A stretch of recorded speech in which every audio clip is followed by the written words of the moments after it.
आओ, कैसी हो और तुम्हारा नाम क्या है? डॉक्टर मैडम, मेरा नाम प्रिया है।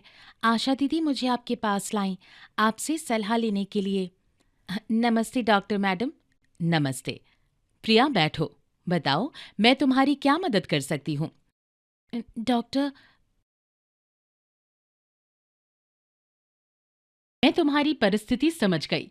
हम तुम्हें गर्भ समापन की गोलियां दे सकते हैं। ये गर्भ समापन का एक तरीका है और गर्भवती होने के 9 सप्ताह तक ये दिया जा सकता है। लेकिन इससे पहले मैंने ऐसा कुछ नहीं लिया है, इसलिए थोड़ी घबराहट हो रही है। इसमें चिंता की कोई बात नहीं है। गोलियां द्वारा गर्भपात एक सुरक्षित और असरदार तरीका है जो 2 तरह की गोलियों द्वारा किया जाता है। गोलियों द्वारा गर्भपात यानी MMA की प्रक्रिया एक स्वतः गर्भपात का तरीका होता है। ये आशा दीदी ने जरूर तुम्हें समझाया होगा। इस पूरी प्रक्रिया के दौरान तुम्हें 3 बार अस्पताल आना होगा और 8 से 13 दिन तक खून बह सकता है।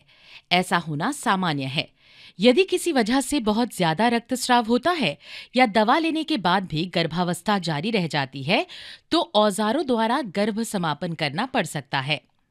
सबसे पहले मैं गोलियों द्वारा गर्भ समापन के लिए फॉर्म पर तुम्हारी सहमति लूंगी। अब मैं तुम्हारी MMA की प्रक्रिया शुरू कर रही हूँ।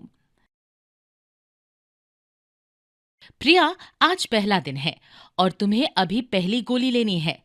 आमतौर पर ये गोली खाने के बाद कोई प्रभाव नहीं दिखते, लेकिन कभी-कभी हल्का रक्तस्राव हो सकता है।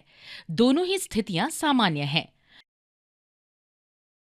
और क्योंकि गोलियों द्वारा गर्भपात की प्रक्रिया के दौरान कुछ दिनों तक रक्तस्राव होता है, इसलिए तुम 3 महीने तक हर दिन आयरन फॉलिक एसिड की गोली जरूर लेना। मैं तुम्हें MMA कार्ड दूंगी, जिसमें तुम घर जाने के बाद लिखते रहना कि तुम्हें कैसा महसूस हो रहा है या कुछ असामान्य तो नहीं हो रहा। ठीक है डॉक्टर, इससे काफ़ी मदद मिलेगी। मैं इसमें लिखती रहूंगी और आयरन फॉलिक एसिड की गोलियां भी लूंगी।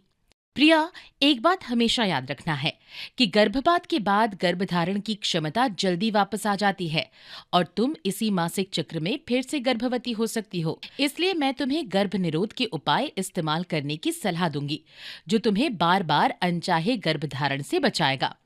मैं तुम्हें बताती हूँ कि तुम्हारे पास गर्भ निरोध के क्या क्या विकल्प हैं।